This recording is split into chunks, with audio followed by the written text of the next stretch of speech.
concussions should be determined by medical experts. Even brain experts still don't know a lot about concussions. A football coach should be? You think a football coach should be well-versed in concussions?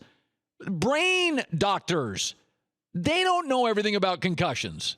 The officials deemed during a timeout Cam was all right to stay in the game. The officials did. The NFL issued a statement saying Newton was, quote, evaluated under the protocols. It was determined he did not have a concussion. Okay, think about the current protocol for concussions. The officials check. The trainers check. Each team now has a neurosurgeon. It's not a coach's burden. It's not up to the coaches. A coach is managing a game. The clock's running. It's ongoing. It's fluid.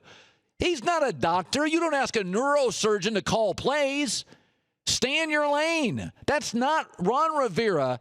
You can say what you want. Why, first of all, why in the world Carolina had clinched their division? Why would you risk Cam Newton staying in the game?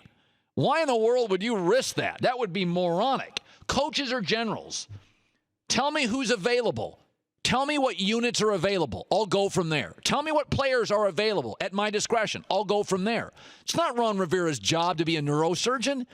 He doesn't know anything about it. That's why you have trainers. That's why you have the new neurosurgeon not connected to the team. That's why you have replay.